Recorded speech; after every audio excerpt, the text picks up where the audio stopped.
Welcome to Nationalist hub. భగవద్ రామానుజాచార్యుల వారి విగ్రహ ప్రతిష్టాపన మహోత్సవానికి భారతదేశ ప్రధానమంత్రి, రాష్ట్రపతి, సుప్రీంకోర్టు ప్రధాన న్యాయమూర్తి సహా అతిరథ మహారథులందరూ కూడా తరలి వస్తున్నారు. అంటే యావత్ దేశము ఈ భాగ్యనగరం వైపే చూస్తోంది.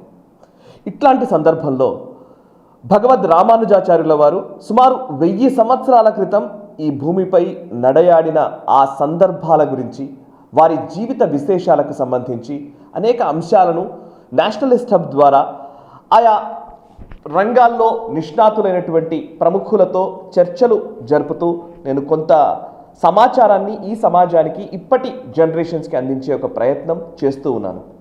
అయితే 1000 ఏళ్ల క్రితం నడయాడినటువంటి భగవద్ రామానుజాచార్యుల వారి జీవితం నుంచి నేటి యువత నిజంగా స్ఫూర్తిని పొందుతోందా? వారి గురించి కనీసం తెలుసుకునే ప్రయత్నం చేస్తోందా? వారు ఆచరించిన మార్గంలో నడవాలని అనుకుంటోందా అనే ప్రశ్నలు రావడం సహజం. ఈ ప్రశ్నలకు సమాధానం ఒక రకంగా చెప్పాలంటే అవును అని కుండబద్దలు కొట్టినట్లు నేను చెప్పాలి అనిపిస్తోంది.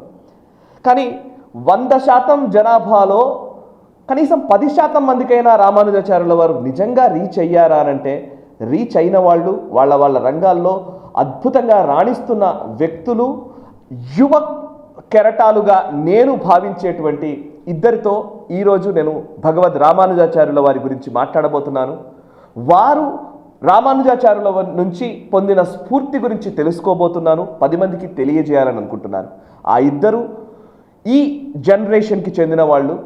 అండ్ ఈ జనరేషన్లో కెరీర్ ఓరియంటెడ్గా జీవిస్తూనే, కాంపిటేటివ్ స్పిరిట్తో ముందుకు సాగుతూనే ఆ రామానుజాచార్యుల వారి స్ఫూర్తిని కొనసాగించాలని తాపత్రయపడుతున్నవారు. వారిని పరిచయం చేస్తాను. ఒకరు శ్రీరామ్ గారు. వీరు మీకు పరిచయమే. నేషనలిస్ట్ హబ్ ద్వారా నేను తవాస్మి అనే ఒక పుస్తకాన్ని మన ముందుకు తెచ్చిన నేపథ్యంలో ఆ తవాస్మి వాల్మీకి రామాయణాన్ని బేస్ చేసుకుని ఈ తరానికి తగ్గట్టుగా దాన్ని రచించినటువంటి వ్యక్తి. ఆ తవాస్మి పుస్తక రచయిత అండ్ కెరీర్లో నిమగ్నమవుతూనే ఈ కాలానికి, ఈ దేశానికి, ఇప్పటి యువతకు, వచ్చే తరాలకు భారతీయ సనాతన ధర్మ విలువల్ని అందించాలని తాపత్రయపడుతున్నటువంటి వ్యక్తి శ్రీరామ్ గారు ప్రస్తుతం అంతా ఉన్నారు. నమస్తే శ్రీరామ్ గారు, వెల్కమ్. అండ్ మరొకరు ప్రేరణ తిరువైపాటి.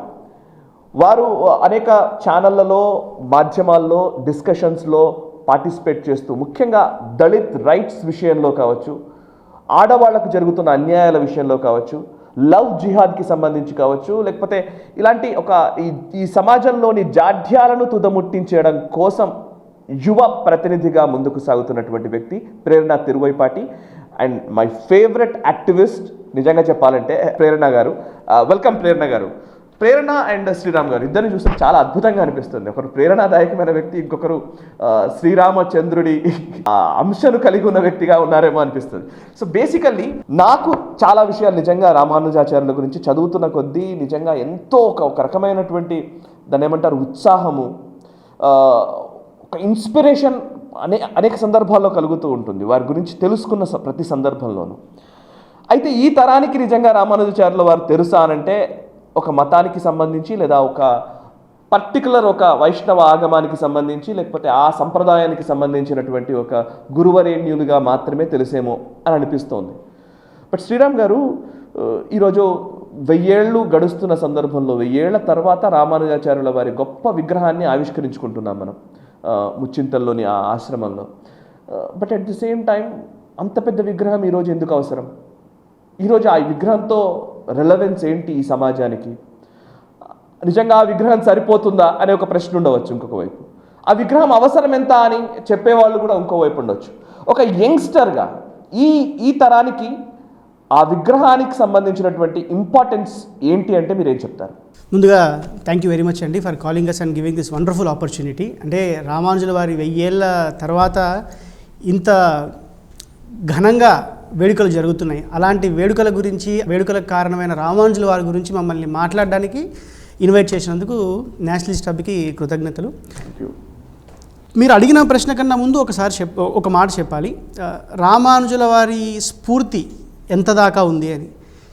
ఎంత దాకా ఉంది అంటే అండి, మిగతా వాళ్ళ గురించి let me talk about it later. నా గురించి మాట్లాడితే అసలు నేను ఈ తవాస్మి అని మీరు చెప్పారు, ఇప్పుడు తవాస్మి అన్న గ్రంథం రామాయణము, దీన్ని కరెంట్ సొసైటీ కరెంట్ జనరేషన్కి రిలవెంట్గా రాస్తున్నామని, ఆ స్ఫూర్తి ఎక్కడి నుంచి వచ్చింది అని అంటే రామానుజుల వారి దగ్గర నుంచి వచ్చింది. రామాయణం మీద 7-8 ఏళ్ళు రీసెర్చ్ చేశాం మేము. ఆ రీసెర్చ్ చేయడానికి మా కెరియర్స్ వదిలేశాము. అంటే కెరియర్ వదలడం ఏంటి, అందరూ మమ్మల్ని చూసి నవ్వారు, తిట్టారు. అప్పుడు రామానుజుల వారి స్ఫూర్తే మమ్మల్ని నడిపించింది 7 ఏళ్ళు. ఏంటి ఆ స్ఫూర్తి అని అంటే 1000 మంది బాగుపడడం కోసం, 1000 మంది బాగుపడడం కోసం మనం ఒక్కరం ఇబ్బంది పడ్డా పర్వాలేదు, మనం నరకానికి పోయినా ఎదుటి వ్యక్తి మోక్షానికి వెళ్తాడని అంటే దానికి నేను రెడీ అని రామానుజుల వారు చెప్పిన ఆ స్టేట్మెంట్ మాకు స్ఫూర్తి. ఎప్పుడు మాకు భయం వేసి వెనక్కి తిరిగిపోదాం అనిపించినా కానీ ఏమవ్వదు, ఈ ప్రయత్నంలో ఒకవేళ నువ్వు ఫెయిల్ అయితే ఏం చచ్చిపోవు, జస్ట్ కొంచెం డబ్బులు పోతాయి అంతే, అంతటి రామానుజుల వారి స్ఫూర్తిని తీసుకుని ముందుకున్నాడు అని నడిచాము. ఈరోజు ఆ గ్రంథం చక్కగా బయటికి వచ్చింది, చాలా మందిని కదిలిస్తుంది, చాలా మందిని ఆలోచింపజేస్తుంది. No doubt about it. నాకు చాలా మంది నేషనలిస్ట్ హబ్కి కూడా చాలా మంది కాంటాక్ట్ చేసిన వాళ్ళు ఉన్నారు, మీకు తెలుసు ఆ విషయం. అండ్ చాలామంది కమెంట్ల రూపంలో మిమ్మల్ని అప్రిషియేట్ చేస్తున్న వాళ్ళని మీరు చూసి ఉంటారు. ఆ వీడియోకి చాలా మంచి స్పందన కూడా వచ్చింది. అయితే ఈరోజు రామానుజాచార్యుల గురించి నేను ఇందాక అడిగిన ప్రశ్నకు రండి మీరు. విగ్రహం అంత అవసరం, ఆ విగ్రహానికి ఉన్న ఇంపార్టెన్స్ ఏంటి అసలు? మనం దీని గురించి ఆలోచిద్దాం. ఇప్పుడు అవసరమా అంటే దేనికి, రామానుజుల వారి విగ్రహాన్ని దేనికి పెట్టారు? అక్కడ ఉన్న ఇప్పుడు ఆ మూర్తిని పెడుతున్నది సమతామూర్తి స్ఫూర్తి కేంద్రము. స్ఫూర్తి అంటే it's an inspiration, we draw inspiration from it. అంత ఇన్స్పిరేషన్ ఏముంది అన్నది మీరు మన డిస్కషన్లో జరుగుతుంది. కానీ ఒకటి, ఆయన 120 సంవత్సరాలు బ్రతికి నిరంతరం, అంటే తన జర్నీ స్టార్ట్ అయినప్పటి నుంచి చివరి దాకా సమాజానికి పట్టిన రుగ్మతలని ఎలాగా తీసి పారేశాడు, నెంబర్ 1. నెంబర్ 2, రామానుజుల వారు చేసిన సంస్కరణలు ఈ రోజుకి ఎలా పకడ్బందీగా ఉన్నాయి. అంతర్దాడుల నుంచి బాహ్య దాడుల వరకు మన మీద జరిగిన అన్ని దండయాత్రలకి సమాధానంగా రామానుజుల వారి స్ఫూర్తి ఎలా సమాధానం ఇచ్చింది. ఇవన్నీ మనం ఆలోచిస్తే రామానుజుల వారికి మనం థ్యాంక్స్ చెప్పుకోవాలి. ఈరోజు మీరు నేను మనము కూడా వైదిక సాంప్రదాయానికి చెందిన వారము, హిందూ సాంప్రదాయానికి చెందిన వారమని మనం మాట్లాడుకోగలుగుతున్నామంటే ఇది వారి స్ఫూర్తే. గుళ్ళకు మనం అందరం వెళ్ళగలుగుతున్నామంటే వారి స్ఫూర్తి. ఇలాంటి స్ఫూర్తి కలిగించిన వారికి ఏమిచ్చి రుణం తీర్చుకోగలం? Question number 1. ఇప్పుడు రుణం తీర్చుకోవడం అంటే ఏంటండి? ఎదుటి వ్యక్తి మనకు సహాయం చేశాడంటే దానికి ఈక్వల్ సహాయం చేయాలి, లేకపోతే అంతకన్నా ఎక్కువ చేయాలి. రామానుజుల వారు మన జనరేషన్లో నింపిన ధైర్యానికి స్ఫూర్తికి ఏమిస్తే, అంటే తన జీవితాన్నంతా ధారపోసి ఇంత స్ఫూర్తిని నింపితే ఏమిస్తే ఆయన రుణం తీర్చుకోగలుగుతాం? ఓకే, మన జీవితాల్ని ఎంతమంది ఇస్తే, ఎన్నిసార్లు ఇస్తే ఆ రుణం తీరుతుంది? తల్లి రుణం, గురువు రుణం, అంటే తల్లి జన్మనిస్తుంది, గురువు జ్ఞాన జన్మనిస్తాడు, ఈ ఇద్దరిని మనకు భగవంతుడు ఇస్తాడు. ఈ ముగ్గురి రుణం ఏమిస్తే తీర్చుకోగలుగుతాం? ఇప్పుడు నేనున్నానండి, మా అమ్మగారికి వెళ్ళేసి ఒక బంగారంతో చీర చేయిస్తాను, కంచిపట్టు చీర చేసి ఇస్తాను, మా అమ్మ నాకు జన్మనిచ్చిందని స్ఫూర్తితో I will give it to her. బయట చూసేవాడికి ఏమనిపిస్తుంది? అంత అవసరమా అనిపిస్తుంది. నాలో కలిగిన స్ఫూర్తి, నాకు మా అమ్మకు ఉన్న ప్రేమ అనుబంధం అది ఎప్పుడు ఉంటుందనంటే నా పొజిషన్లో ఉంటే కానీ, లేకపోతే మా అమ్మ పొజిషన్లో ఉంటే కానీ అర్థం చేసుకోగలుగుతారు తప్ప మిగతా వాళ్ళందరూ బయట వ్యక్తులే, అవునా కదా? సో గురువు విషయంలో కూడా అలాగే. సో గురువు రుణం ఏమిచ్చి తీర్చుకోగలుగుతామండి? ఆయన రుణం ఏమిచ్చినా రుణం తీర్చుకోలేనిది.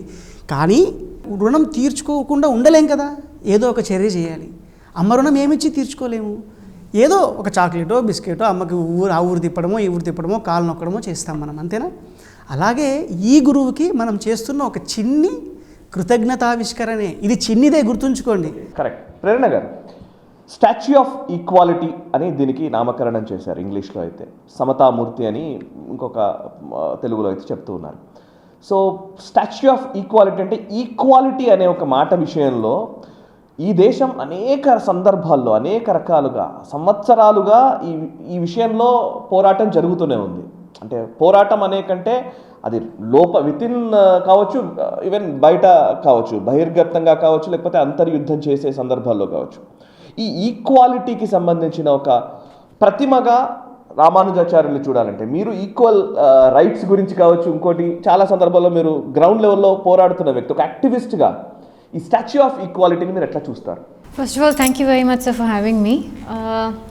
ఈ స్టాచ్యూ ఆఫ్ ఈక్వాలిటీ ఒకటి పర్సనలీ స్పీకింగ్ ఇది ఒక రిమైండర్ మన అందరికీ సొసైటీ లాగా irrespective of religion, caste, creed or gender, ఈ statue Samathamurthy or the statue of equality is a reminder that society will only move forwards and will develop if there is equality.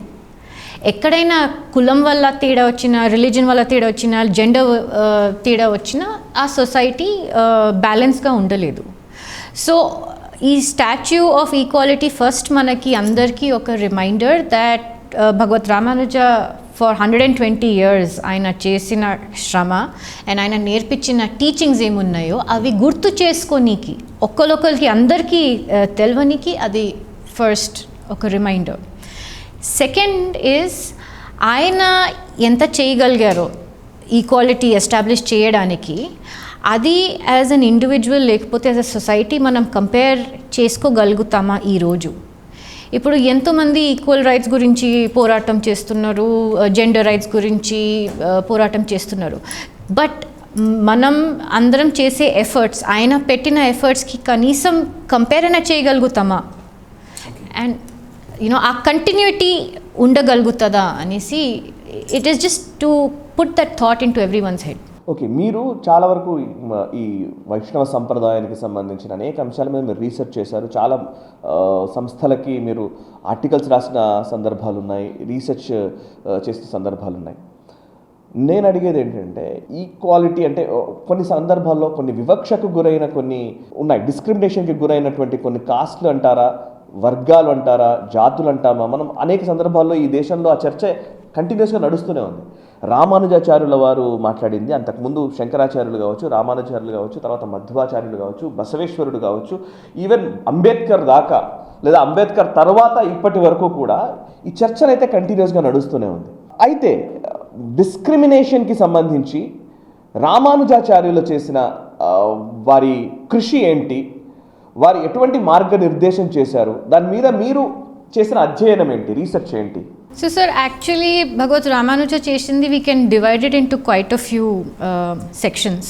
So first spiritually అందరినీ unite చేయడానికి, okay, ఏ కులం వాళ్ళైనా, ఏ gender వాళ్ళైనా, ladies gents చూడకుండా ఆయనని he made it very clear that the Tirumantram or the Ashtakshari, anybody is eligible for it. Everyone is equal in the eyes of God anesi first adi established chesaru, that you know spiritually everyone is equal in the eyes of God. Second, ayana em chesaru ante economic equality or you know social equality కోసం ఆయన చాలా efforts పెట్టారు. I think Sriram గారు will be able to elaborate it on this little more. ఇప్పుడు మనం అందరం free temple movements గురించి మాట్లాడుతున్నాం, యూనో ఎండోమెంట్స్లో ఉండకూడదు, టెంపుల్స్ ఫ్రీ ఉండాలి అనేసి. కానీ భగవత్ రామానుజాచార్య ఆ సమయంలోనే ఆయన ఏం చేశారు అంటే, యాజ్ ఏ టెంపుల్ అడ్మినిస్ట్రేటర్ ఆయన పెట్టిన ఆగమశాస్త్ర ప్రకారంగా ఏమేం సేవలు కార్యక్రమాలు ఉండాలో దానికి ఒక బ్లూ ప్రింట్ లాగా తయారు చేసి అప్పుడే పెట్టేశారు ఆయన. సో ఇప్పుడు మనం తిరుపతి అయినా లేకపోతే ద 106 దివ్య తిరుపతిలు అంటాం మనం తెలుగులో, ఆ టెంపుల్స్లో చూస్తే భగవత్ రామానుజాచార్య ఎలా చెప్పారో, ఏ విధానంలో జరగాలి, ఎవరు దాంట్లో పార్టిసిపేట్ చేసుకోవాలి, బ్రాహ్మిన్స్ యూనో ఇది చేయాలి, లేకపోతే గొల్లోలు మిల్క్ ది చేయాలి. He involve the entire society in the temple management. Okay, so అలా టెంపుల్ మేనేజ్మెంట్లో చేసి ఆయన ఎకనామిక్ స్టెబిలిటీ కూడా తీసుకొచ్చారు. అంటే ఒక టెంపుల్ ఒక ఊర్లో ఉందంటే ఆ ఊర్లో సంబంధించిన అన్ని వర్గాల వాళ్ళకి ఒక పని ఇచ్చి, ఒక రెస్పాన్సిబిలిటీ ఇచ్చి, యూనో మీరు ఎలా దీన్ని స్మూత్గా ఫంక్షనింగ్ పెట్టవచ్చో అది బ్లూ ప్రింట్ అయినా అప్పుడే పెట్టేశారు మనకి. ఇప్పుడు వరకు ఫర్ ఎగ్జాంపుల్ ఇప్పుడు తిరుమలలో కూడా భగవత్ రామానుజ చెప్పిందే నడుస్తుంది. కొందరికి అంటే మన ప్రేక్షకులకి తెలియని కొన్ని ఊళ్ళు ఉంటాయి, like you know Uppaluru in Godavari district, you know in east Godavari, అక్కడ చెన్నకేశ్వర టెంపుల్స్ ఉన్నాయి. అక్కడ చెన్నకేశ్వర టెంపుల్స్లో కూడా ఇప్పుడు వరకు you have Maladasaris and Madigadasaris who belong to the you know the so called Dalit community or the Shudra community. వాళ్ళే అర్చకర్స్ ఉంటారు అక్కడ. They follow all the procedures as how Bhagavad Ramanuja has ordained. So about 19 families still survive mana Andhra Deshamlone. ఈ మాలాదాసరీస్ మాదిగదాసరీస్ ఉంటారు and they take care of the administration. వాళ్ళు generation wise అర్చకత్వం వారసత్వంగా వస్తూ ఉంటుంది. ఆ టెంపుల్ అడ్మినిస్ట్రేషన్ ఎలా నడవాలో అలాగే చేస్తారు. రామానుజాచార్యుల వారు చేసింది. అండ్ లేడీస్కి ఏం పని ఉంది టెంపుల్లో? He actually put everybody in charge of one responsibility in the temple. So it is a societal responsibility. Okay. Collective social responsibility తో గుడి ఎలా నడవాలో అది చేశారు. శ్రీరామ్ గారు, ఇప్పుడు ఈక్వాలిటీ అన్నప్పుడు అనేక అంశాల్లో ఈక్వాలిటీ కావాలనిపిస్తుంటుంది. ప్రతిదీ అంటే ఒక మనిషి ఇంకొక మనిషితో సమానమైన హక్కుల్ని పొందడం అనేది రాజ్యాంగం చెప్తున్న మాట. సరే, హక్కులు అనే మాట కొన్ని సందర్భాల్లో బాధ్యతలను విస్మరించి కేవలం హక్కుల గురించే మాట్లాడుతున్న సందర్భాలు కూడా వినబడుతున్నాయి. నేను ఆ జోలికి వెళ్ళట్లేదు. ఈ రైట్స్ మూమెంట్స్ అనేటివి కూడా చాలా వరకు తప్పుదారి పడుతున్న సందర్భాలు కూడా అనేకం ఉన్నాయి. దాన్ని మనం అంగీకరించాలి. బట్ వెరాజ్ రైట్స్ అనేవి చాలా ఇంపార్టెంట్, అది ప్రాథమికమైనవి. అట్లాంటి హక్కుల విషయంలో కావచ్చు, లేదా ఈక్వాలిటీ విషయంలో కావచ్చు, religious equality, gender equality, societal equality, whatever, ఈ ఈక్వాలిటీస్ విషయంలో రామానుజాచార్యుల వారు ఎట్లాంటి మార్గాన్ని అనుసరించారు, మనకు ఎట్లాంటి మార్గం మంచిదని వివరించారు, ఉద్బోధించారు. సో అగైన్ మీరు అన్నట్టు let us divide them into multiple categories. Religious harmony అని అనుకుందాం. రామానుజుల వారు రిలీజియస్ హార్మోనీని ఎలా ఎస్టాబ్లిష్ చేశారో చూద్దాం. రామానుజుల వారు జీవించున్నప్పుడు మేల్కోట అన్న ఒక క్షేత్రం ఉంది కర్ణాటకలో. అక్కడ ఆ గుడి కొంచెం శిథిలావస్థలో ఉండేసి అక్కడ ఉత్సవమూర్తులు, ఆ ఉత్సవమూర్తుల పేరు శ్రీరామ ప్రియ అంటారు. ఆ ఉత్సవమూర్తులను ఏం చేశారంటే ఈ ఇస్లామిక్ ఇన్వాషన్స్ వల్ల, అంటే ఆ దండయాత్రల వల్ల అవి తీసుకొని వెళ్ళిపోయారు. తీసుకెళ్ళి ఎక్కడిచ్చారు అంటే ఢిల్లీ సుల్తాన్కి ఇచ్చేశారు ఆ విగ్రహాలని. సో రామానుజుల వారు అక్కడికి వెళ్తారు. ఒకసారి వెళ్ళినప్పుడు అది లేవు, తెలుసుకుంటారు ఎక్కడ ఉండొచ్చని. సో ఢిల్లీ సుల్తాన్ దగ్గరికి వీరు వెళ్తారనమాట. రామానుజుల వారు వెళ్తారు. వెళ్ళి అడుగుతారు, మీ దగ్గర ఉందండి ఇది, మాకు ఇచ్చేయండి, మేము వెళ్ళాలి, మా టెంపుల్ అడ్మినిస్ట్రేషన్ చూసుకోవాలి అని అడుగుతారు. మా దగ్గర లేదు, అంతగా మీకు కావాలని అనుకుంటే పిలవండి, చూసుకోండి, వెతుక్కుంటే వస్తే తీసుకెళ్ళండి అని అంటారనమాట. రామానుజుల వారు సంపత్ కుమారా రావయ్య అని అంటారనమాట. అన్న వెంటనే ఆ విగ్రహం అలా వచ్చేస్తుంది, వచ్చి ఆయన ఒళ్ళో కూర్చుంటుంది అనమాట. ఈ ఫోటో చాలా ఫేమస్, నెట్లో కూడా బాగుంటుంది. రామానుజుల వారు ఒళ్ళో స్వామి కూర్చొని ఉంటారనమాట. అయితే అక్కడ జరిగిన విషయం ఏంటంటే ఈ మూర్తిని, ఈ సంపత్ కుమార మూర్తిని, తిరునారాయణ మూర్తిని సుల్తాన్ కూతురు చాలా విపరీతంగా ప్రేమిస్తూ ఉంటుందన్నమాట. సుల్తాన్ రామానుజుల వారిని తీసుకెళ్ళిపోమన్నారు కదా అని చెప్పేసి ఆయన తీసుకెళ్ళిపోతారు. ఆవిడ బెంగ పెట్టేసుకునేసి మేల్కోటకు వస్తుందన్నమాట. మేల్కోటకు వచ్చేసి చూసి అక్కడే తన ప్రాణాన్ని వదిలేస్తుంది ఆవిడ. అంటే అంత ప్రేమ పెంచుకుంటుంది ఆ మూర్తి మీద. రామానుజుల వారు అది చూసి అంటే ఒక ఆనందానికి లోనైపోయేసి, ఇంత ప్రేమ అంటే ఒక భగవంతుడి మీద ఇంత ప్రేమ ఉంటుందా, ఒక మూర్తి మీద ఇంత ప్రేమ పెంచుకోవచ్చా అని అక్కడ తిరుమలలో కూడా ఇప్పుడు మనం చూడొచ్చు బీబీ నాచ్యార్ అని ఉంటుందన్నమాట. వెండివాకిలి లోపలికి వెళ్ళేటప్పుడు పక్కన ఉంటుందన్నమాట బీబీ నాచ్యార్ అని. మేల్కోట్లో కూడా ఉంటుంది. ఆవిడని అలా ఒక మూర్తిలాగా అక్కడ పెట్టించారు. ఎవరివిడ? ముస్లిం, అంటే ఇస్లాంకు చెందిన ఆవిడ, అవునా కదా? కానీ భగవంతుడి ప్రేమకు మతము కులము ఇవన్నీ కాదు, ప్రేమ నిజము, నీకు భగవంతుడి మీద కలిగిన ఆర్తి నీ అర్హత అని గ్రహించది పెట్టారు. మిగతా ఏ రిలీజియన్ వారైనా ఈ ధైర్యం చేయగలుగుతారా?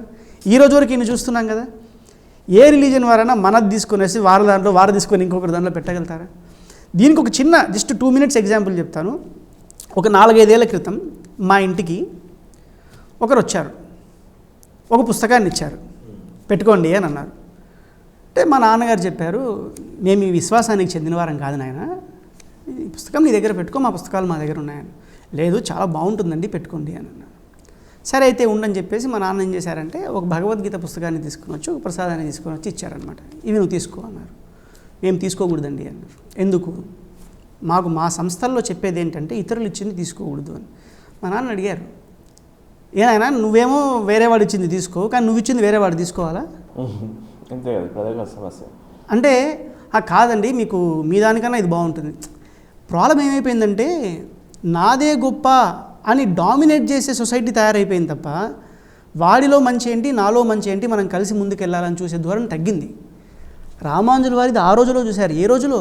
1000 ఏళ్ల కిందట ఒక ఇస్లాంకు చెందిన ఒక స్త్రీని భగవంతుడితో పాటు అంటే ఆవిడ ఆరాధ్యులు మనకి అని చెప్పి గుడిలో పెట్టించారు. ఇంట్లో పెట్టుకోవడం కాదు, ఆయన దగ్గర పెట్టుకోవచ్చు కదా, ఆయన దగ్గర పెట్టుకోలేదు, గుడిలో పెట్టించారంటే భక్తులు అందరితో నమస్కారం చేసే విధంగా చేశారు. ఇది రిలీజియస్ హార్మోని రామానుజుల వారు చేసింది. It's wonderful reform in those days. So gender ఈక్వాలిటీకి సంబంధించి ఏమైనా మీరు చెప్పగలుగుతారా? ఏదైనా ఉదాహరణ కానీ లేకపోతే రామానుజాచార్యుల జీవితం గురించి తెలుసుకోవాల్సిన అంశం కానీ ఏమైనా ఉందా? సో భగవత్ రామానుజాచార్య ఎప్పుడు డిస్క్రిమినేట్ చేయలేదండి, based on cost and gender as well. ఎప్పుడు డిస్క్రిమినేట్ చేయలేదు. మన హిందూయిజంలో విమెన్కి దీక్ష ఇయ్యరు, లేకపోతే దీక్ష ఇస్తే యూనో కొన్ని రూల్స్ ఉంటాయి, ఇలా ఉంటాయి, అవి అలా ఉంటాయి. కానీ భగవత్ రామానుజ అలా చేయలేదు. ఆయన విమెన్ డివోటీస్ కాకుండా విమెన్ స్కాలర్స్ కూడా ఉండే ఆయన స్టూడెంట్స్, ఆయన శిష్యులు ఎంతోమంది లేడీస్ స్కాలర్స్ ఉండే. విశిష్టాద్వైతం మీద బుక్స్ రాసిన వాళ్ళు. వాళ్ళ గురుగారు Periyanambi daughter Athula, she was a very learned scholar in both Tamil, Sanskrit as well as Manipravala. Okay. In fact ఆమెకి కొద్దిగా ఇబ్బంది అయితే ఆయన దాశరథి అని ఆయన ఇంకో శిష్యుడిని ఆమె ఇన్లాస్ దగ్గరికి పంపిస్తారు as a servant to work there. అలా ఆమె ఒకతే కాకుండా ఎంతోమంది ఉన్నారు. ఈవెన్ విడోస్కి కూడా అప్పటి కాలంలో నిజంగా అది చాలా పెద్ద రెవల్యూషనరీ స్టెప్ అనుకుంటాను తెలిసి. విడోస్కి కూడా టెంపుల్ అడ్మినిస్ట్రేషన్ చూసుకునే బాధ్యత. Correct. Even till 13th century women, especially in Alvar Tirunagari, in the 13th century as well, there was a lady, she's known as Amma Garu now, but she was a widow and she was one of the main temple administrators in Alvar Tirunagari. Okay. And ఇప్పుడు ధనుర్దాస అనేసి ఆయనకి ఒక శూద్ర disciple ఉండే. ఆయన wife వచ్చేసి Kongu Piratti. She was also a scholar in her own right. Okay. Learned అంటే వాళ్ళకి సంస్కృత్, తమిళ్ అండ్ మణిప్రవాళ చదవడం రాయడం వచ్చు. అండ్ విశిష్టాద్వైతం గురించి ఫిలాసఫికల్ డిబేట్స్లో పాల్గొనడం కూడా they are instances that have been inscriptions have been found in our research as well. So ala kaakunda he had many female disciples. Ippudu ఆ కాలంలో ఏముండేది, విడోస్ చనిపోతే they used to shave their head and they should not wear a bindi. కానీ రామానుజ వారి గురించి మనం చూసామంటే whether it's baby, young girl, old woman or married or unmarried or widowed, అందరూ ఈ తిరునామం పెట్టుకోవచ్చు. That was one rule. And ఎవరైనా అనుష్ఠానం చేసుకోవచ్చు, దీక్ష తీసుకోవచ్చు, డైలీ అనుష్ఠానం చేసుకోవచ్చు. నామం వచ్చేది it was uniform for everybody. Okay. There was also Kuratalwan's wife, one of his disciples' wife. She too had written treatise on Andal, on all the books that Andal had written. Andal was one of the only women Alvars in the Sri Vaishnava Sampradaya. So Bhagavat Ramanuja actually nurtured her and, you know, made her write treatise on Andal's work as well. So ala chaana mandi unde aa time lo. ఈ Ponnachiyar, Dhanurdasa's wife, she's also known as Kanakamba and she's known as Hemamba. You know, the scriptures vary, but she is one of the scholars that we repeatedly find her name coming up in all our texts and research and everything. Gender equality అనే నాకు సమస్య ఏమైపోయిందంటే ఈ కాలం టర్మినాలజీలోకి మనం పోవడం వల్ల కొన్ని సమస్యలు కూడా ఉన్నాయి. బట్ బీయింగ్ జర్నలిస్ట్ అవి ఆ టర్మినాలజీ యూజ్ చేయాల్సి వస్తుంది. జెండర్ ఈక్వాలిటీ, రిలీజియస్ హార్మనీ, ఇవన్నీ పదాలు ఈ మధ్య కాలంలో ఎక్కువగా వచ్చాయి. కానీ ఆ రోజున్న పరిస్థితులకి వాటి గురించి ఆలోచించడమే చాలా కష్టం నిజంగా మాట్లాడితే. అంటే ఆ రోజున్న టైమ్ అండ్ స్పేస్లో మనం ఆలోచిస్తే, అప్పటి ట్రెడిషన్స్ని బేస్ చేసుకుంటే, అప్పటి కల్చర్ని మనం గుర్తిస్తే, అప్పుడున్న గొడవలు, సంఘర్షణలు, ఒకటికొకటికి మధ్య ఉన్న వ్యత్యాసాలు, వైమనస్యాలు, ఇవన్నిటి మధ్య ఆయన ఆలోచించడము, దాన్ని ఆచరణలో పెట్టడము, 10 మంది చేత ఆచరింపజేయడం అనేది చిన్న విషయం కాదు. చాలా నిజంగా చాలా గొప్ప విషయం. ఆ టైంలో మోస్ట్ కాంట్రవర్షియల్ కదా, మోస్ట్ కాంట్రవర్షియల్.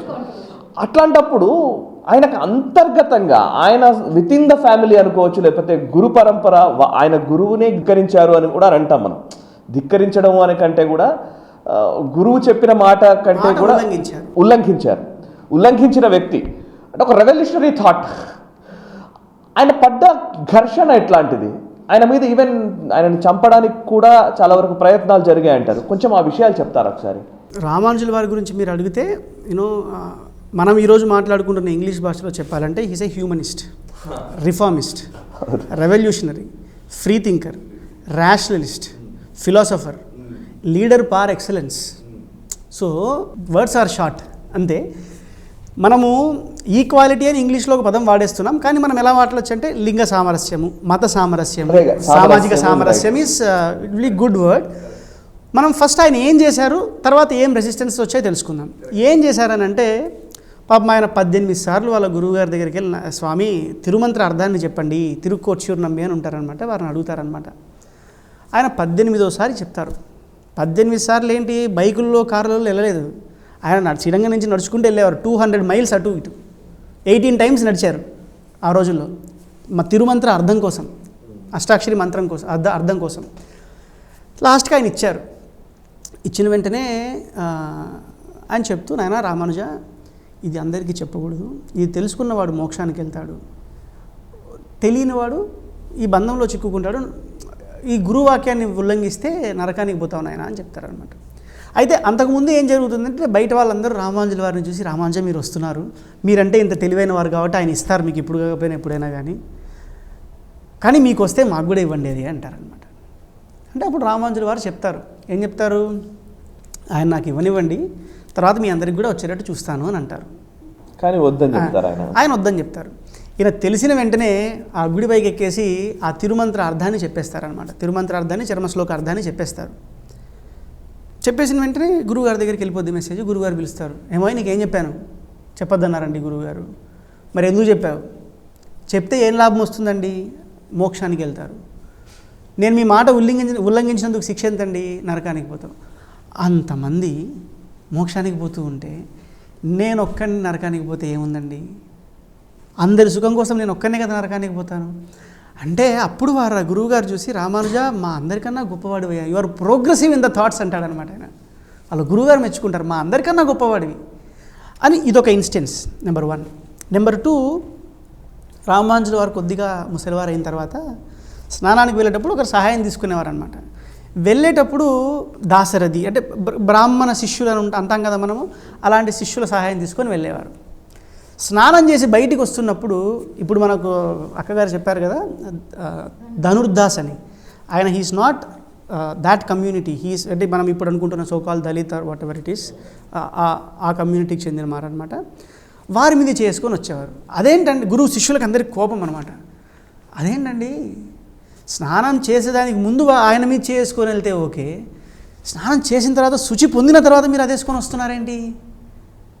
రామానుజుల వారు వారికి ఒక లెసన్ చెప్తారు, బట్ దాని ఎసెన్స్ ఏంటంటే శుచి అన్నది శరీరానికి అవసరమే తప్పకుండా, కానీ అన్నిటికన్నా గొప్ప శుచి మానసిక శుచి. అది ఆ ధనుర్దాసులో ఉంటుంది. స్వామికే సేవ చేయాలి అని స్వామికి, ఆచార్యుడికి అంకిత భావం అంటాం కదా, అది ధనుర్దాసులో ఉంటుందన్నమాట. సో ఆ ధనుర్దాస్ని ఆయన రామానుజుల వారు అలా వచ్చేవారు. సో ఇంతేకాదు, మీరు ఆల్వార్లు అని పేరు వినే ఉంటారు. ఆల్వార్లలో దళిత్స్ అంటే అణగారిన వర్గాలను మనం అనుకుంటున్నాం కదా, వారికి చెందిన వారు ఉన్నారు. తిరుప్పాన ఆల్వార్, తిరుమంగయ్య ఆల్వార్, నమ్మాల్వార్, వీళ్ళందరినీ తిరుమలసి ఆల్వార్, వీళ్ళందరినీ గుడిలో ప్రతిష్ఠించారు వెళ్ళి. అర్థమవుతుందండి. సో గుడిలో ప్రతిష్ఠించారు. ప్రతి గుడిలో ఇది ఆల్వార్ సాంప్రదాయంగా తయారైంది. రామానుజుల వారి సాంప్రదాయమే కదా ఇది. అంటే ఈరోజు మనం ఏదో ఒక దళిత్ అన్న పదం పెట్టుకున్నాం, ఆ రోజుల్లో కూడా ఇలాంటి వివక్ష ఉండేది లేదని కాదనేది. కొందరికే రైట్స్ ఉన్నాయి, ఇంకొందరికి అంతా తొక్కటం అంతా ఉంది. అలాంటి రోజుల్లో ఎలా ఉండదంటే మంత్రం వింటే, దేవుడి పేరు చెప్తే చెవులో సీసం పోస్తాం, నాలుక కత్తిరిస్తాం, ఇలాంటివనే రోజుల్లో రామానుజుల వారు చేసిన పనులు ఇవన్నీ. ఓకే, వారికి ఈ స్ఫూర్తి ఎక్కడి నుంచి వచ్చింది అంటే, you understand he's a revolutionary in the thoughts, reformist in those. ఆ రోజుల్లో అది చేయడం కరెక్ట్. వారి గురువు గారు పెరియనంబి గారు అని ఉంటారు. వారి సహపాఠి అంటే చదువుకున్నవారు మారనేరి నంబి అని ఉంటారనమాట. వీళ్ళిద్దరూ ఒకే గురువు గారి దగ్గర, యామునాచార్యుల వారి దగ్గర చదువుకొని ఉంటారు. పాపం మన మారనేరి నంబి గారు పరమపదిస్తారు. ఈ పెరియనంబి గారు వీరికి అంతిమ సంస్కారం చేస్తారు. కానీ మారనేరి నంబి వారు అగ్రవర్ణానికి చెందినవారు కారు. అప్పుడు సమాజం నుంచి హ్యూజ్ రెసిస్టెన్స్. ఓకే, ఎలా చేస్తారు, మీరు బ్రాహ్మణై ఉండి, మీరు ఈ సాంప్రదాయానికి చెందిన వారై ఉండి ఆయనకి ఎందుకు చేశారు, మీరు చేయకూడదు తప్పు, మిమ్మల్ని వెలేస్తాం అని అంటారు. ఈ రోజుల్లో అనట్లేదు అలాగా, ఆ రోజుల్లో కూడా ఉన్నింది. అయితే రామానుజుల వారు దానికి మనకు సమాధానం చెప్తారు వారు గురువుగారి ద్వారా. వారు గురువుగారిని అడిగారు రామానుజుల వారు, ఎందుకండి ఇలా జరిగింది, ఇలా చేశారు కదా తప్పు కదా అని అంటే ఆయన అంటారు, నాయన రామచంద్రుడు జటాయుకి అంత్యేష్టి సంస్కారాన్ని చేశాడు. జటాయుతో పోల్చుకుంటే మారనేరి నంబి జాతి తక్కువ, రాముడితో పోల్చుకుంటే నేనేమన్నా గొప్పవాడినా, రాముడి కన్నా నేను తక్కువవాడిని, మా జటాయు కన్నా మారనేరి నంబి గొప్పవాడు. సో చేయడంలో తప్పేంటి నాయన, జ్ఞానాన్ని చూడు, భగవంతుడి మీద ప్రేమని చూడు, ఇది నువ్వు చూడాలే తప్ప శరీరానికి నీ చేతిలో లేకుండా వచ్చిన డిఫరెన్స్ నువ్వేం చేయగలుగుతావు. This influenced Ramanuja. అందుకే ఇలాంటి రిఫార్మ్స్ అన్నీ చేశారు. ఇది నచ్చలేదు అందరికీ. అందుకని రామానుజుల వారి మీద 4 సార్లు హత్యా ప్రయత్నం జరుగుతుంది. ఒకటి వారి సొంత గురువు గారైన యాదవ్ ప్రకాశకుల వారు చేస్తారు. He's becoming too intellectual, so I have to stop it at this point అని అడవిలోకి తీసుకెళ్ళి చంపేద్దామని అనుకుంటారు, ఎస్కేప్ అవుతారు. 2 తీర్థంలో అంటే శ్రీరంగంలో తీర్థంలో విషం పెట్టిస్తారు. ఆయన మీద పనిచేయదు ఆ విషం, అంటే డోస్ సరిపోలేదు పాపం. 3 తీర్థంలో కొంచెమే వేసాం కాబట్టి పరిపోలేదు కాబట్టి ప్రసాదంలో పెట్టిద్దాం, బాగా కలపచ్చు, అది ఇస్తారు, అది తప్పించుకుంటారు. లాస్ట్కి ఆయనని అంతం చేయాలని చెప్పేసి ఒక రాజు ఆయన దగ్గరికి తీసుకొని వచ్చి పంపిస్తారు. కానీ ఆయన ఆ రోజు కూరేసుల వారు పెరియనమ్మి వారు కాపాడతారనమాట. ఎందుకు అంటే he was a revolutionary in those days. ఇప్పుడు మనం అనుకుంటున్న సామరస్యతకి ఏకకంఠంతో ఆచరించి, అంటే మాట్లాడారు, ఆచరించారు. You can never become an acharya unless you practise it. Correct. ఆచార్య అన్న పదం ఎవరికి అప్లికబుల్ అంటే జ్ఞానం ఉన్న వారికి కాదు, జ్ఞానంతో పాటు ఆచరించిన వారికి అని రామానుజుల వారు చూపించారు. అందుకే రామానుజాచార్యులు అని అంటాం మనం. ఆచార్య అన్న పదం ఎవరికన్నా సూట్ అవుతుందంటే అది రామానుజుల వారికి. ఎందుకంటే he believed so intensely in the scriptures and at the same time he understood the essence of scriptures. Aurobindo అంటారనమాట, Ramanuja is the one who has embraced the Vedic thought completely అని. ఓకే. సో ఆ విధంగా రామానుజుల మీద హత్యా ప్రయత్నాలు జరిగాయి. But he did not stop till 120 years he stood for it. Yes, Prerana గారు యాక్చువల్లీ శంకర భగవత్పాదుల గారి గురించి కూడా ప్రస్తావిస్తూ ఈవెన్ చిన్నజీయర్ స్వామి వారు ఒక సందర్భంలో మాట్లాడుతూ అన్నారు, శంకర భగవత్పాదుల వారు 32 సంవత్సరాలు జీవించారు. అప్పటికి చాలా జాడ్యాలతో, ఒక రకంగా చెప్పాలంటే నిజంగా వైదిక జ్ఞానం లేకుండా ఒక రకంగా ఒక సంఘర్షణతో కూడినటువంటి వాతావరణం దేశంలో బిల్డ్ అయిన సందర్భం. కాపాలికులు లాంటి వాళ్ళు, ఈవెన్ నరబలులు జరుగుతున్న సందర్భాలు ఉన్నాయి. అంటే వాటన్నిటిని కొంత రిఫార్మ్స్ తీసుకొచ్చేసి మళ్ళీ ఒక గాడిన పెట్టడానికి శంకర భగవత్పాదుల వారు కొంత వారి శ్రమని పెట్టి వారి జీవితం మొత్తం ధారపోశారు. ఒక 32 సంవత్సరాలు వారు జీవించారు. ముళ్ళతో నిండిపోయిన సమాజంలో ముళ్ళను తీసే ప్రయత్నం శంకర భగవత్పాదులు చేస్తే అక్కడ ఒక భగవంతులు నిర్మించే ప్రయత్నం రామానుజాచార్యుల వారు చేశారనేది ఒక మాట. సో ఇందాక మనం మాట్లాడుతున్న టెంపుల్ అడ్మినిస్ట్రేషన్లు, లేకపోతే తర్వాత కాలంలో వచ్చినటువంటి జెండర్ ఈక్వాలిటీ, ఇట్లాంటి మాటలు అప్పటికి అసలు ఏం జరగాలో కూడా తెలియని సందర్భం శంకర భగవత్పాదుల టైం. ఈ గురు పరంపరకు సంబంధించి మీరు అంటే సనాతన ధర్మం గురించి మీరు చాలా స్టడీ చేశారు. ఈవెన్ నేషనలిస్ట్ హబ్లో కూడా మీరు దళిత్స్ ఆఫ్ హిందూయిజంలో చాలా అద్భుతమైన ఇన్ఫర్మేషన్ ఇచ్చారు. అసలు వేదకాలంలో ఎట్లాంటి పరిస్థితి ఉండేది, వర్ణాశ్రమ ధర్మం గురించి, ఈ రోజు సమస్య గురించి అవన్నీ మాట్లాడారు. ఈ గురు పరంపరకు సంబంధించి వచ్చిన రిఫార్మ్స్కి సంబంధించి రామానుజాచార్యులు 120 సంవత్సరాల్లో చేసిన ప్రస్థానానికి సంబంధించి మీరు ఏం చెప్తారు? గురువులకు సంబంధించిన వాటిల్లో మీ అధ్యయనంలో తెలుసుకున్న అంశాలు ఏమన్నా చెప్తారా? ఆయన గురువుల నుంచి ఇన్స్పిరేషన్ తీసుకున్నారు, రైట్. యామునాచార్యకి మారినేరి నంబి లాంటి శూద్రుడు కూడా డిసైపుల్ ఉండే, పెరియ నంబి లాంటి బ్రాహ్మణ్ కూడా శిష్యునిలాగా ఉండే. ఆ ఎగ్జాంపుల్స్ నుంచి నేర్చుకొని భగవత్ రామానుజ ఏం చేశారు, అదే ఆచరణ ఆయన ఫాలో అయ్యారు. ఆయన డిసైపుల్స్లో కూడా దేవర్ శూద్రాస్, దేవర్ దళిత్స్, దేవర్ విమెన్. ఇన్ఫ్యాక్ట్ ఆయన ఏం చేశారు, ఆయన ఉన్నప్పుడే congregation of 700 sanyasis, 74 mathas establish చేసి, ఈవెన్ గ్రహస్థాస్ ఫ్యామిలీస్ ఎస్టాబ్లిష్ చేసి, మొత్తం అది ఇయర్స్ టుగెదర్ కంటిన్యూటీ ఉండాలి అనేసి, కల్చరల్ కంటిన్యూటీ గురించి మనం ఇప్పుడు మాట్లాడతాం, మన ట్రెడిషనల్ కల్చరల్ కంటిన్యూటీ గురించి. దాని గురించి భగవత్ రామానుజ ఆల్రెడీ ఆయన ప్రియంప్ట్ చేసి, మేబీ హీ ఆల్రెడీ న్యూ ఇలా పరిస్థితి వస్తుంది అనేసి ఆయన ఆల్రెడీ ఎస్టాబ్లిష్ చేశారు. సో ఇప్పుడు ఫర్ ఎగ్జాంపుల్ ఈ కాలంలో మనం ఓన్లీ చిన్న జీయర్ స్వామి వారి గురించి వింటూ ఉంటాం. చాలా మందికి జీయర్ అంటే ఆయన ఒక్కరే అనుకుంటారు. There are so many more GRs. There are 74 GRs who Bhagavad Ramanuja had ordained and said, "Meeru ee peetalni meer chuskoali." GR itself means, it's seer in Tamil. Adi palkutu, it has become GR. GR means, the Simhadipati, the person who takes care of the peetham. So అలా 74 పీఠమ్స్ establish చేశారు already ఆయన. And ఆ 74 GRస్కి వాళ్ళు ఎలా ఉండాలి, ఎవరిని students లాగా తీసుకోవాలి, మీరు వాళ్ళకి ఏం టీచింగ్స్ అవ్వాలి, he has kept all of that record చేసి, సో దట్ ఆ కల్చరల్ కంటిన్యూటీ, ఆ స్పిరిచువల్ జ్ఞానం ఏముందో it should not get diluted. Later on GRs వచ్చేసి, లేదు మీరు శూద్రులు, మేము మీకు దీక్ష ఇయ్యము, మీకు సమార్శనం చెయ్యము, లేకపోతే మీరు లేడీస్ మీకు మేము చెయ్యము, లేకపోతే ఇక్కడ భోజనశాలలో మీరు అక్కడ కూర్చోాలి, మీరు ఇక్కడ none of that is allowed. So ఇప్పుడు వరకు మీరు ఎక్కడైనా వెళ్ళి చూస్తే ఆ రామానుజ కూటమ్స్ ఆయన ఎస్టాబ్లిష్ చేసిన టెంపుల్స్లో almost every Vaishnava alayam across India, right from Badrinath to down south to Alvar Tirunagari, you will have Ramanuja Kutams, and mostly you will have at least one GR. Mana Tirumalalo ela we had 2 GRs మొన్ననే ఆయన పరంపదించారు. So ఆ GR Swami's ని పెట్టారు as the administrators, as the main acharyas who keep that continuity alive. So ఆయన four థాట్కి మనం మెచ్చుకోవాలి. అక్కడ వరకే ఆగలేదు, అంటే దాన్ని కంటిన్యూ చేయాలనే ఒక, అంటే జస్ట్ ఎలాబరేట్ ఆన్ వాట్ అక్క ఇస్ సేయింగ్. చెప్పండి. రామానుజుల వారు ఎలాంటి వారు అంటే ఒక డ్యామ్ లాంటి వారు అనమాట.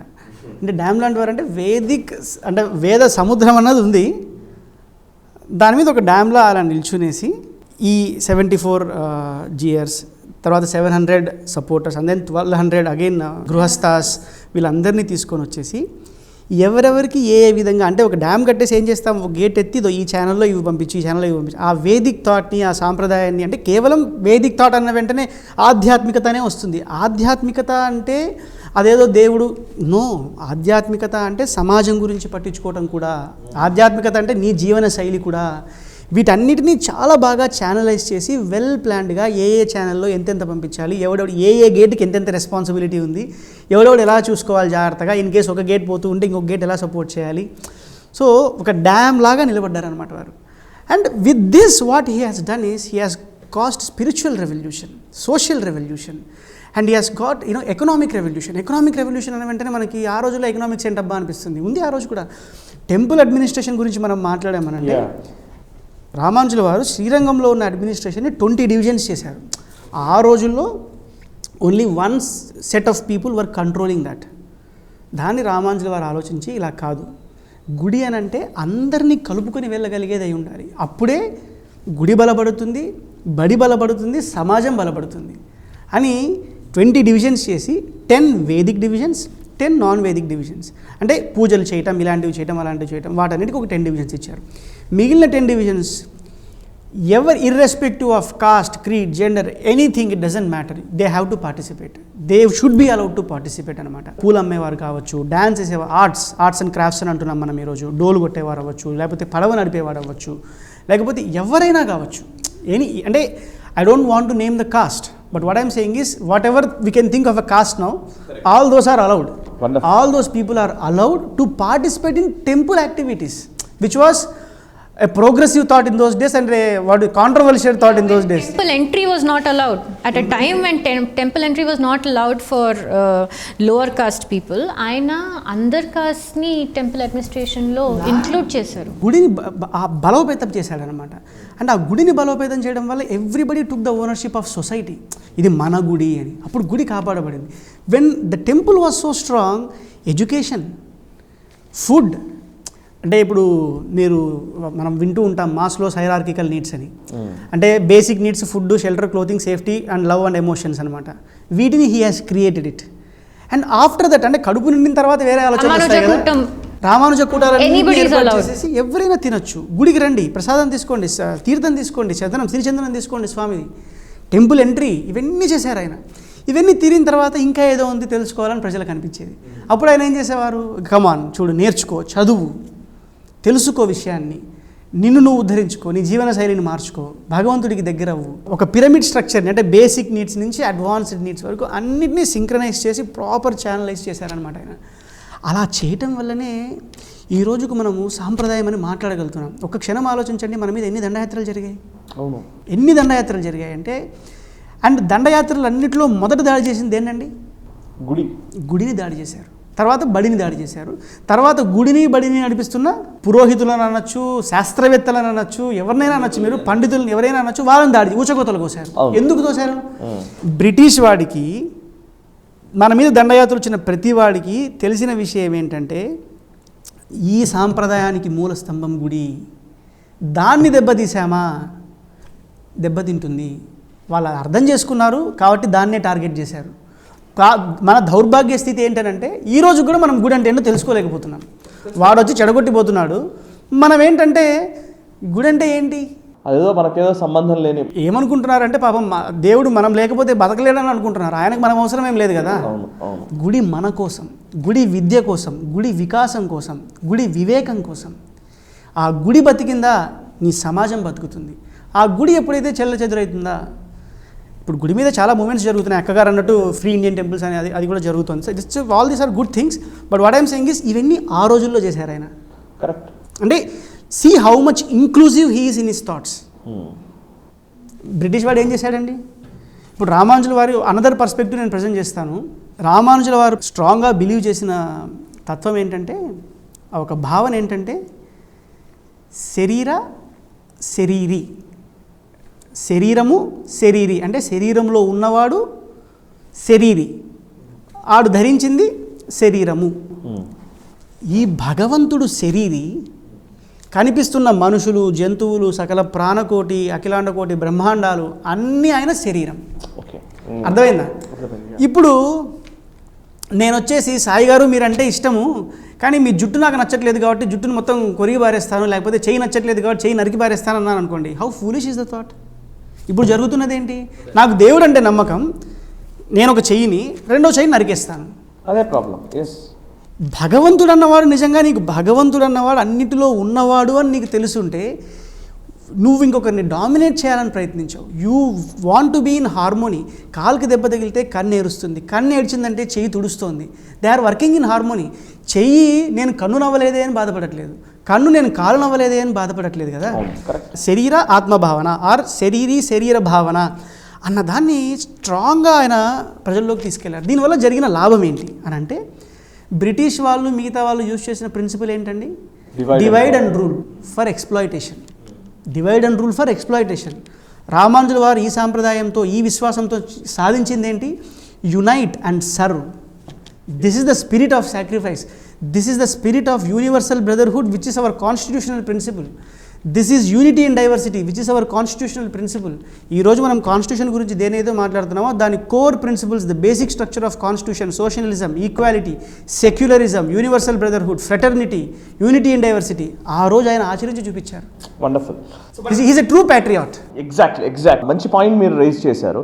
ప్రేరణ గారు, మీరు సమాధానం చెప్పండి. అంటే అంబేద్కర్ గురించి మనం మాట్లాడాలి ఒక సందర్భంలో అనిపిస్తుంది. ఇప్పుడు కాన్స్టిట్యూషన్ గురించి మాట్లాడుతున్నాం కాబట్టి, శంకర భగవత్పాదులు కావచ్చు, తర్వాత వచ్చిన శ్రీమద్ రామానుజాచార్యుల వారు కావచ్చు, ఆ తర్వాత మధ్వాచార్యులు కావచ్చు, బసవేశ్వరుడు కావచ్చు, లేకపోతే రామకృష్ణ పరమహంస కావచ్చు, వివేకానందుడు కావచ్చు, అరబిందో కావచ్చు, ఎనీబడి గురు పరంపరకు కొదవలేదు భారతదేశంలో.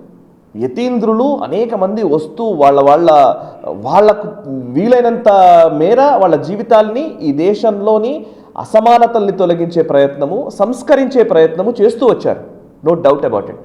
ఆ కోవలోనే ఈవెన్ అంబేద్కర్ గారిని కూడా మనం తీసుకోవాలేమో అనిపిస్తుంది. ఒకవేళ అంబేద్కర్ గారిని కూడా తీసుకుంటే, ఈ మధ్యకాలంలో అంబేద్కరిస్టులు ఎలా తయారయ్యారంటే, చాలామంది అంబేద్కరిస్టులు అని చెబుతున్న వాళ్ళు నిజంగా ఈ దేశాన్ని అర్థం చేసుకోకపోవడం వల్లనో ఏమో, ఈవెన్ అంబేద్కర్ గారు కూడా రామానుజాచార్యుల వారిని చాలా అద్భుతంగా ప్రశంసించిన కొటేషన్స్ ఉన్నాయి వారి బుక్స్లో.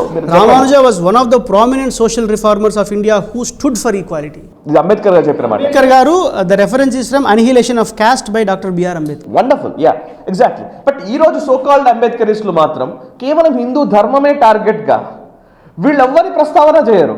మాకు అంబేద్కరే దేవుడు అంటారు, బట్ అంబేద్కర్ కొనియాడిన వ్యక్తులను మాత్రం విస్మరించే కొంతమంది మూర్ఖులు ఈ సమాజంలో ఉన్నారు కదా.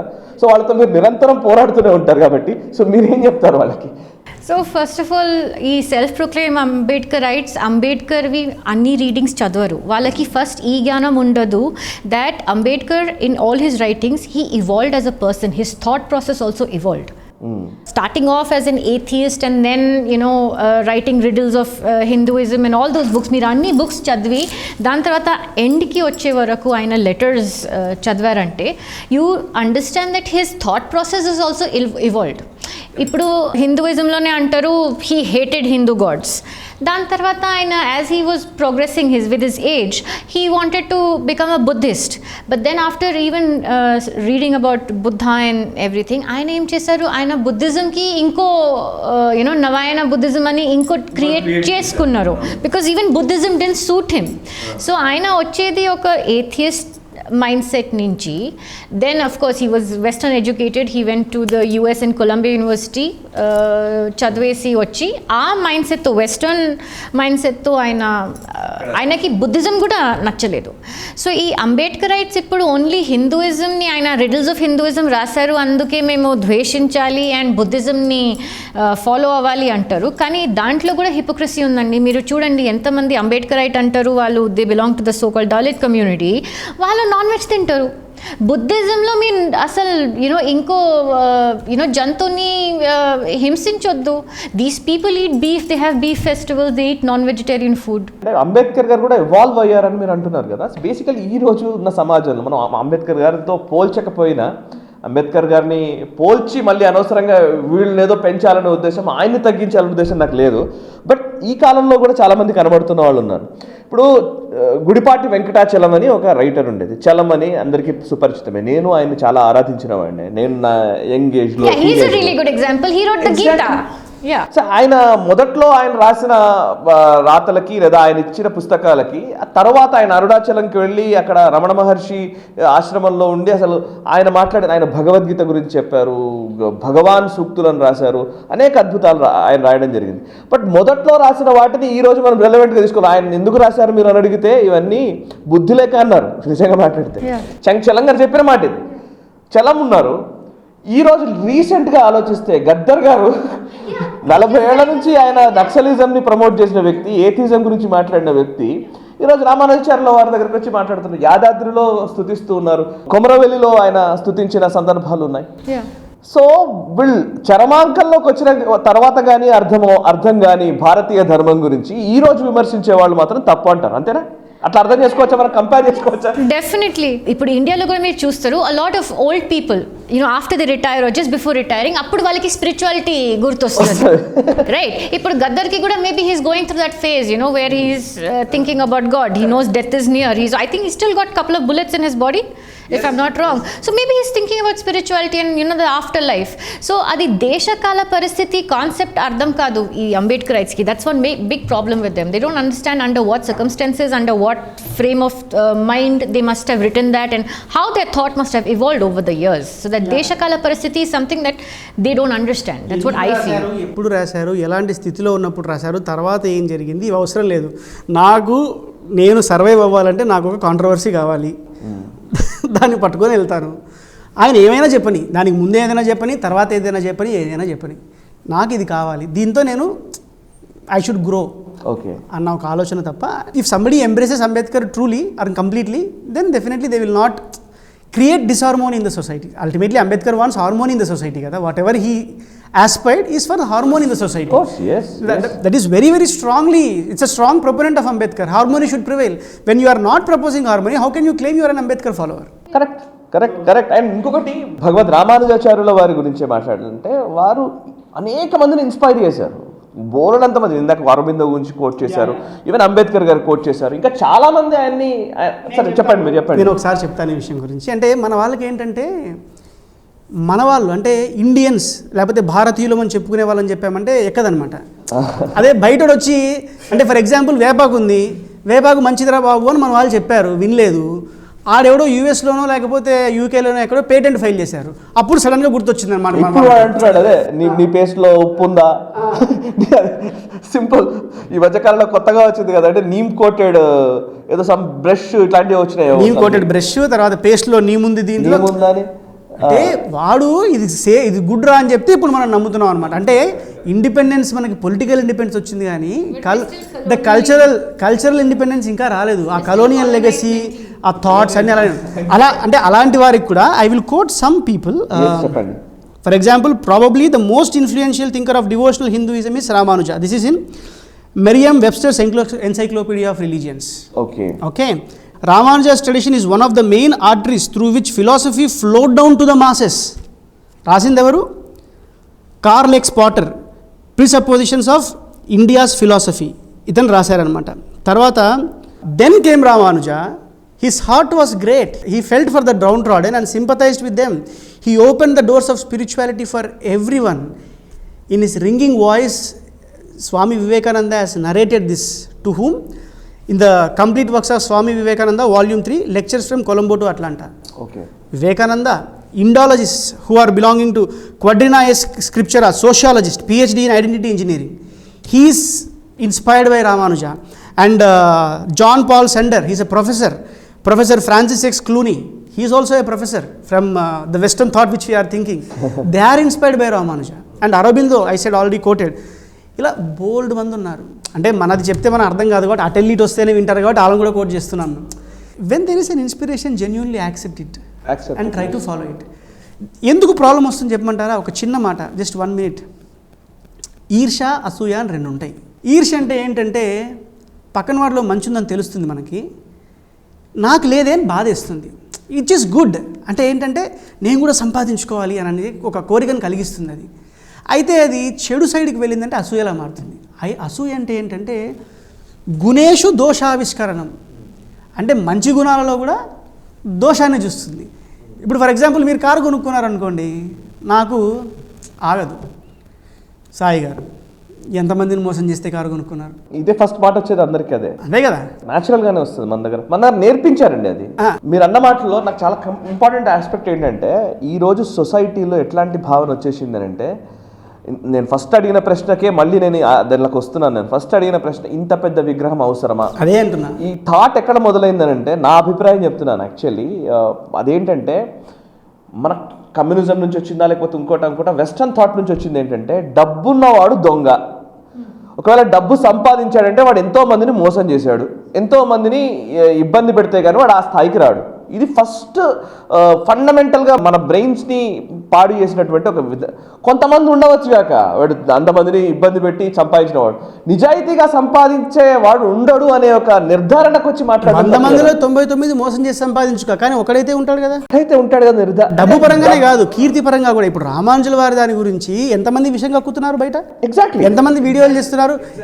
అంటే అనకూడదు కానీ వాళ్ళకి రామానుజుల వారి గురించి చదివారా, రామానుజుల వారిని అర్థం చేసుకున్నారా, ఏమైనా కృషి చేసి, what have they invested in Ramanuja to understand? వాళ్ళకి ఏంటంటే ఈ స్వామీజీ ఇది చేస్తున్నాడు, ఆయనకి ఎందుకు ఇంత రావాలి పాపులారిటీ, నెంబర్ 1. ఆ రామానుజ సాంప్రదాయానికి ఎందుకు ఇంత పాపులారిటీ రావాలి, మాది రానప్పుడు. ఇదేంటంటే ఈర్షగా ఉండింటే కొంచెం బాగుండేదేమో, అంటే వాళ్ళు కూడా ప్రబలేవారు, యంగ్స్టర్సే కాబట్టి. నాకు ఇప్పుడు ఆన్సర్స్ నిజంగా కొన్ని out of the subject also కావచ్చు, నేను అడుగుదాం అనుకుంటున్నాను, మేబీ ఇది అవసరం అనిపించింది. అంటే ఈ కాలంలో ఏమైపోయిందంటే విగ్రహం, ఇంత పెద్ద విగ్రహం పెట్టాం మనం, ఇంత పెద్ద విగ్రహానికి 1000కి 20 కోట్లు ఖర్చు చేస్తారా, అదేదో పేదవాళ్ళకి ఇస్తే బాగుండు. 20 కోట్లు ఖర్చు చేసినా అదే మాట మాట్లాడతాడు. 10 రూపాయలు పెట్టి పాల ప్యాకెట్ తీసుకొని వెళ్ళి శివలింగం మీదనో లేకపోతే ఇంకో దగ్గర అభిషేకం చేసినా కూడా అదే మాట మాట్లాడతారు. ఈవెన్ పీకే లాంటి సినిమాలు కూడా అట్లాంటివి వస్తున్నాయి.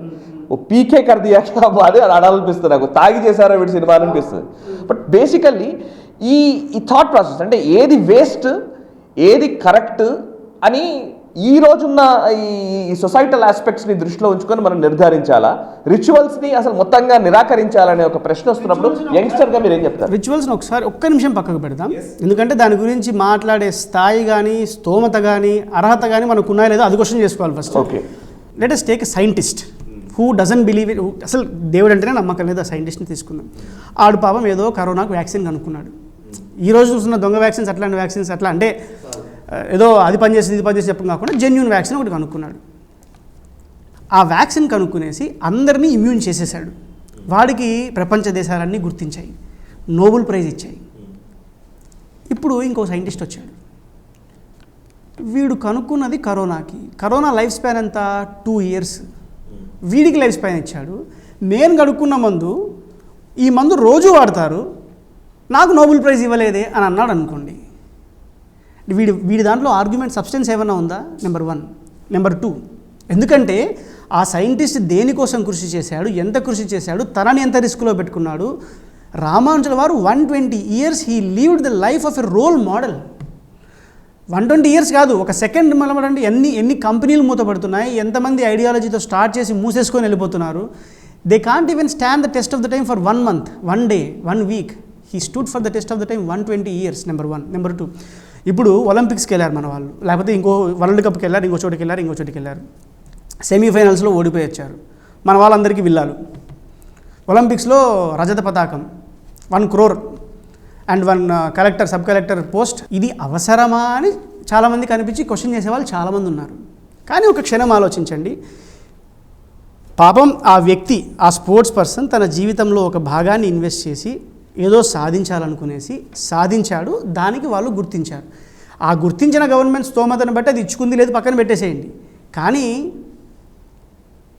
నువ్వు కూడా ఏదన్నా అలాంటి పని చేసి నాకు గుర్తింపు రాలేదని ఏడుస్తే బాగుంటుంది తప్ప, గుర్తింపు పొందిన ప్రతి వాడిని చూసి ఏడుస్తూ ఉంటే నిన్ను ఏడుపుకుంటూ అంటాడు తప్ప నువ్వు ఏం సాధించావని. మూడో ఆస్పెక్ట్, ఇండియా స్పేస్లోకి బోల్డ్ పంపిస్తుంది రాకెట్లు, దాని గురించి వేస్ట్ అని అంటున్నారు చాలామంది. దానివల్ల తిండి పెట్టచ్చు కదా 10 మందికి అని అంటున్నారు.